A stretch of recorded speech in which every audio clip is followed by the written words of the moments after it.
आज आमर office tour पड़ता बणईगढ़ आउ से पाख होउछि खंडाधार जलप्रपात। फ्रेंड्स आमे माने सुजोग और हाथ छड़ा नक शीघ्र शीघ्र बाहरी पड़लु काम सारी दे जलप्रपात देखा।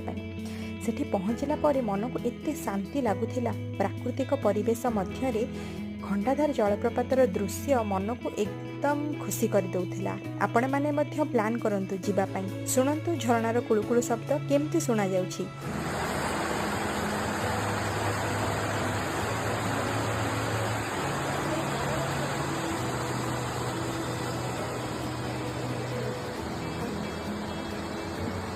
मु तो बहुत एंजॉय कली फ्रेंड्स। आपण माने मध्य एई शीत दिन रे प्लान करंतु खंडाधार जाई बुली देखिबा पई।